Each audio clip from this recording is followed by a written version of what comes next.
Hi there, art historians. I want to show you how I'm thinking of having you do this visual structure reference page. So this is a group assignment. I describe here what I want, what the point of it is, what I want you to do, how to get there. You go over here to collaborations and it'll open up a collaborative page you can link to for your group.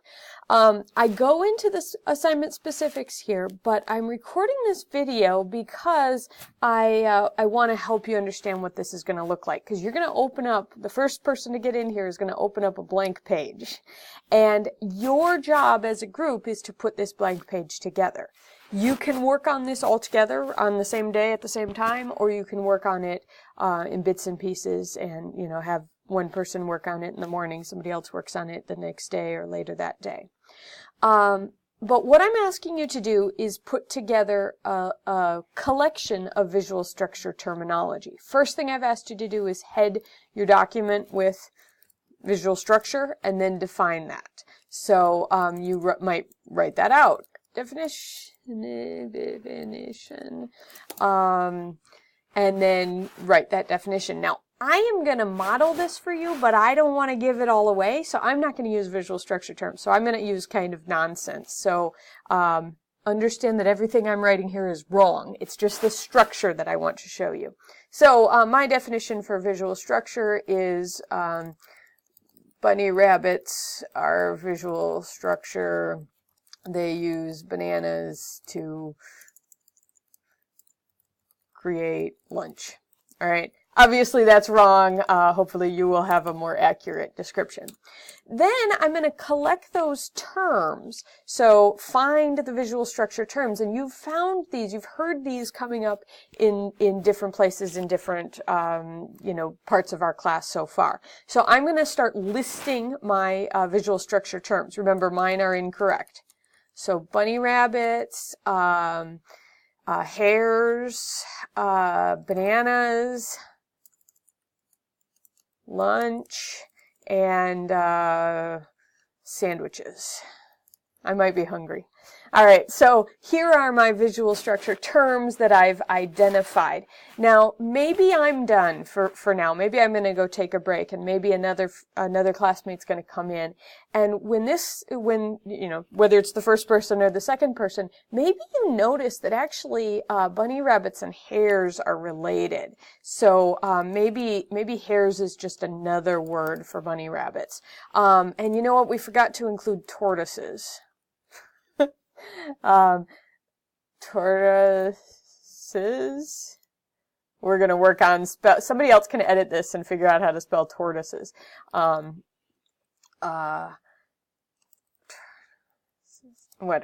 And then maybe that person who's figured out how to spell tortoises is also going to help me categorize bananas and sandwiches as a part of lunch, right? So you have some class terms, some visual structure terms, some actually accurate visual structure terms that you are going to encounter in that lesson, in your introduction chapter, and some of them are synonyms. They mean the same thing. Some of them are related, right? Animals and are these guys, and then these fit in here. And you are going to start to put together this visual structure information, these terms, into a way that's organized for your own reference. Now, I also recommend that you consider using some of these category titles. So maybe this is heading 1 and this is heading 1, and these are maybe even bullet points within that. I didn't like how I did the bullet points there, but you don't have to organize it this way. Maybe you want to organize these, everything that starts with, everything that is this sort of thing is in a different color of text or something like that.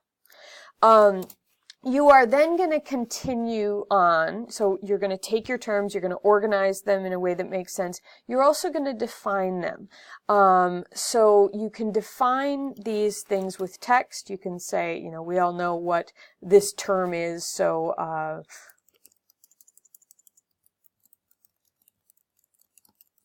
right, that makes sense. Or maybe you want to go look up, I'm going to look up sandwiches define? Will I be able this is an item of food consisting of whatever that is, right? And so I could add my definition in here. Now, if you're using definitions from a source, I'd like you to tell us what that source is. So it looks like I'm getting this from Google Dictionary. You might also find definitions in your textbook or in your video or in something I've said. Now, as you notice, what we've got here is two different definitions for one thing. Are they both accurate? Yeah, I think they're both all right. And so you can keep both of these. Both of these things are sandwiches. Now, another thing you can do if you want to is find yourself a picture. I don't know if I'm going to be able to copy this, but you can bring in a picture and then paste it in here. Oops, I didn't paste it, but let's say paste picture of banana. And you can add in something like that that helps you understand it. So you might be describing composition or atmospheric perspective or whatever actual terms you've got, and you might find that a picture is a helpful way to describe it. We are developing this this document, this resource page, for your use. So it's going to be something that helps you when you're taking tests or writing assignments or doing quests in this class. And we want it to be as helpful as possible. So if pictures are a more helpful way for you to understand quickly what a banana is, or whatever visual structure term you've got, add those in, that's fine. If having more than one definition is a helpful way for you to understand, great, do that. You can also draw some pictures. Now, I don't always know all the things that Google Docs allows me to do, but I think we can draw in, make a drawing. And so, oops, I was doing this the other day, so maybe, sorry, I've forgotten how to just draw, but maybe I'll find it helpful to have a shape. This is kind of like a banana. If I turn it yellow, oops, if I turn it yellow, right? So I can make my drawing that is then going to be something that I can fit in here. This is kind of, sorry, I'm doing this fast, so it's a little bit silly, but you can add that other stuff and add what you think is useful. You know, draw something on a piece of paper and take a picture of it and put it into here. Now, again, you've got 4 or 5 teammates, 3 or 4 or 5 teammates who are going to be working on this together, and so somebody else might come along later and say, you know what, we don't have enough in this lunch category. I need to add something else. So they might add another topic and then define that. Maybe you don't know. Maybe you've only got a part of this. So you say add definition, and maybe somebody else can come along later from your group and help define what that term is. You might also find that later on these categories aren't working for you, and we want to put in I don't know, put in another category name and change what was there originally. If you're making major changes, you might want to communicate with your classmates about what you're doing.